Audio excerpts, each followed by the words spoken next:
तमाम नाज़रीन को डॉक्टर महमूद का। और आज जो मैं वीडियो आपके लिए लेके पेश हुआ हूँ वो बहुत कॉमन डिजीज़ है और जिसे आम तौर पे बहुत सारे लोग जो है वो पीलिया भी कहते हैं और मेडिकल इस्तिलाह में हम उससे जॉइंटिस कहते हैं। तो आप सबसे पहले मैं आपको बताना चाहूँगा जॉइंटिस की डेफिनेशन क्या है। जॉइंटिस मायने कि आपकी स्किन का, आपकी स्केलरा जो वाइट है आँखों के काले के जो दरमियान में हिस्सा है और म्यूकस मेम्ब्रेन का पीला हो जाना ड्यू टू एक केमिकल होता है जिसको बाइलोरुबिन कहते हैं। उसकी जो सतह है वो ब्लड में बढ़ जाती है, उसकी वजह से आँखों पे असर आता है और आपके स्टूल जो है वो येलो स्टूल पास हो रहा होता है और यूरिन जो है आपका पेशाब जो है जर्दी माइल पास हो रहा होता है। तो ये सारी वो चीज़ें हैं जिसको अलामतें भी हैं और ये वजह भी है जिसको हम जॉइंटिस कहते हैं। अच्छा, जॉइंटिस की अलामतें क्या हैं? अलामतें ये कि साइन में अगर हम मरीज़ को देखेंगे जॉइंटिस के अंदर तो उसकी जो आँखें, जो वाइट वाला हिस्सा है वो पीला नज़र आएगा और स्किन जिल्द जो है वो पीली नज़र आ रही होगी और उसको मतली का शिकार होगा और पेशाब जो है उसका येलो जर्दी माइल आ रहा होगा, बाथरूम जो है स्टूल जो है उसका वो जर्दी माइल आ रहा होगा। तो ये पेशेंट की साइन भी है, अलामत है कि मरीज़ कंप्लेन कर रहा होगा कि खाया पिया नहीं जा रहा है, ठीक है, और मतली वगैरह हो रही है, जिस्म में दर्द हो रहा है और ख़ारिश हो रही है। अच्छा, ये तो मैंने आपको अलामतें बता दी हैं। अब इसकी वजूहात क्या है, जॉइंटिस क्यों होता है? जॉइंटिस की 3 टाइप्स हैं।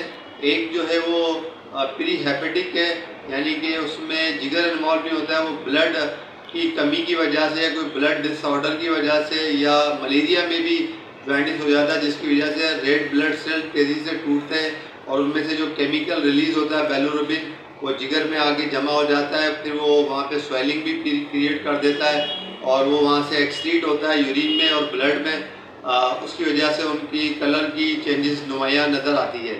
अच्छा, दूसरे नंबर पे इंट्रा हेपेटिक है, यानी कि हेपेट जो जिगर के जो सेल है वो बराह रास्त मुतासर हो जाते हैं। बहुत सारे इन्फेक्शन है, हेपेटाइटिस ए है, बी है, सी है, डी है, जिसमें क्रोनिक हेपेटाइटिस भी है और सेल्फ लिमिटेड हेपेटाइटिस जो ए और ई होता है वो सेल्फ लिमिटेड हेपेटाइटिस है। बाकी जो 3 है बी, सी, डी, ये क्रोनिक हेपेटाइटिस है जो डायरेक्टली लीड टू कैंसर। तो इसकी वजह से जो है और इसके साथ साथ लेस कॉमन वायरसेस भी हैं जिसमें एप्टन बार्न वायरस है, साइटोमेगाली वायरस है, डेंगू वायरस है, यूटीआई है और साथ में टाइफाइड फीवर है, पायरेक्सिया ऑफ अननोन ओरिजिन जिसमें बुखार का पता नहीं चल रहा होता है ऑर्गेनिज्म का या बैक्टीरिया का या वायरसेस का या पैरासाइट्स का, ये कौन सा जरासीम जो है वो जॉइंटिस क्रिएट कर रहा है, ये भी है। इसके अलावा मेडिसिन में भी हम आ जाते हैं तो मेडिसिन भी बहुत सारी हैं जिनमें पैरासीटामोल की ओवरडोज जो है वो लीवर में इंजरी कर देती है, जॉइंटिस कर देती है। इसी तरीके से ड्रग रिएक्शन भी है, वो भी जिगर में जो है वो जॉइंटिस पैदा कर देते हैं, डिस्कलरेशन कर देते हैं, बाइलोरुबिन की जो है वो सतह को ब्लड में नॉर्मल सतह से बढ़ा देते हैं। ये 3 टाइप मैंने आपको बताई है। अब इसकी जो ट्रीटमेंट है वो ये है कि इसमें जो कॉजिंग फैक्टर है जिसकी वजह से जॉइंटिस हो रहा है उसको ट्रीट करना है। अगर पोस्ट हेपेटिक है, जैसे गाल स्टोन है, वो फंस जाता है आके कॉमन बाइल डक्ट के अंदर, ऑब्स्ट्रक्शन हो जाती है, वहाँ से एक और नाली जाती है पेनक्रियास के ऊपर, फिर उसकी वजह से भी जॉइंटिस हो जाता है।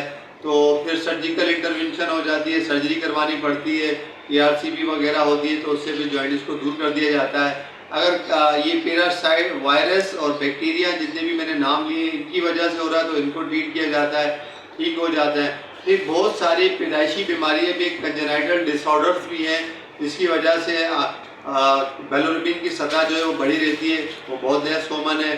तो उसमें एक्सचेंज जो ब्लड होता है इसके ज़रिए उसको ट्रीट किया जाता है। इसी तरीके से जो है और भी बहुत सारी लेस कॉमन काजेज़ हैं जिसकी वजह से जो है जॉइंटिस जो है वो हो रहा होता है।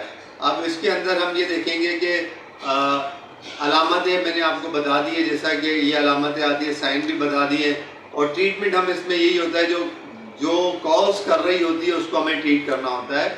उसकी वजह से हम जॉइंटिस से निजात हासिल कर लेते हैं। और कौन सी ग़िज़ा ऐसी है जो हमें जॉइंटिस में खाना चाहिए? अच्छा, पहले नंबर पे तो पानी, आपने बॉयल वाटर लेना चाहिए। अंडे की सफ़ेदी आप खा सकते हैं, एप्पल खा सकते हैं। बनाना नहीं खाना चाहिए। बनाना जो है बहुत तेज़ी से बाइलिरुबिन की सतह को बढ़ा देता है। और इसके साथ साथ सब्ज़ी है, वेजिटेबल्स हैं, ये आप ले सकते हैं। और इसके साथ साथ जो है नरम ग़िज़ाएँ उसका इस्तेमाल कर सकते हैं। और आहिस्ता आहिस्ता इसमें काफ़ी इम्प्रूवमेंट बेहतरीन नज़र आती है। अच्छा, और इसके साथ टी भी पी सकते हैं, कॉफ़ी भी ले सकते हैं। ये सारी वो चीज़ें हैं जो कि जॉइंटिस के अंदर ले सकते हैं। और आम तौर पे जो है बच्चों में जो जॉइंटिस हो जाता है वो नॉर्मली फिजियोलॉजिकल जॉइंटिस होता है, खुद ब खुद होता है। और ख़ास तौर पे जो है उसमें विटामिन डी, सनलाइट की बहुत ज़रूरत होती है। बच्चे को सनलाइट का एक्सपोजर करवाते हैं। और साथ साथ हम विटामिन डी के कतरे थे 400 IU यूनिट के। और उसमें विटामिन सी का भी बड़ा कलीदी किरदार है। और रिसर्च स्टडीज़ के मुताबिक जो है बिलिरुबिन की सतह को विटामिन सी भी कम करता है। विटामिन सी भी हम दे सकते हैं, बच्चों में कतरों की सूरत में दे सकते हैं और बड़ों में टैबलेट की सूरत में हम दे सकते हैं अगर वो नॉन डायबिटिक है, एडल्ट पेशेंट है।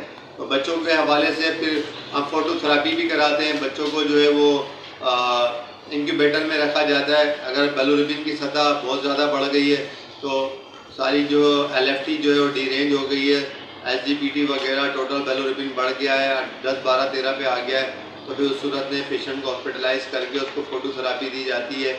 उससे उसकी वजह से भी फिर आहिस्ता आहिस्ता बिलिरुबिन, ताकि ब्लड के ज़रिए दिमाग को इंजरी ना कर दे, उसकी वजह से डेथ भी हो जाती है। और तरक्की पजीर ममालिक में भी कम अज़ कम लगभग जो है साल में 1.5 लाख जो न्यूबॉर्न बच्चे होते हैं वो जॉइंटिस की वजह से जो जॉइंटिस जो फाटल जॉइंटिस हो जाता है, ख़तरनाक हो जाता है, उसकी सतह ब्लड में बढ़ जाती है, वो ब्रेन में जाके इंजरी कर देता है, ब्रेन डेथ कर देता है। तरक्की पजीर जितने भी ममालिक के मगरबी ममालिक के अंदर 1.5 लाख बच्चा एक साल में एक्सपायर हो जाता है ड्यू टू जॉइंटिस।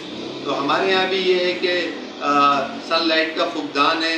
और बहुत बड़े बड़े, आपको पता है यहाँ पे प्लाजा बने हुए हैं, लोगों में शऊर नहीं है, आगाही नहीं है। छोट ना बच्चों के लिए जो ख़ास तौर पे जो सूरज की रोशनी है वो सोने से ज़्यादा कीमती है। जितने भी बच्चे जो न्यूबॉर्न होते हैं उनसे उनकी मदर से, उनकी पेरेंट्स से गुजारिश की जाती है और रिक्वेस्ट की जाती है कि उनके बच्चों को सन बाथ कराएं, सुबह की अर्ली मॉर्निंग की सन बाथ दें उसको, ताकि उनके बच्चों के अंदर इम्यूनिटी भी डेवलप हो, साथ साथ में जो है उनको फिजियोलॉजिकल जॉइंटिस भी ना हो, और साथ साथ में उनको विटामिन डी भी उनकी हड्डियों को मिले और उनकी हड्डियाँ मजबूत हों, उनका स्केलेटन ढांचा जो है वो मजबूत हो, उनके अंदर इम्यूनिटी पैदा हो, ताकि उनकी जो जिसामत है, जो हड्डियों की जो लेंथीन है उसमें इजाफा हो।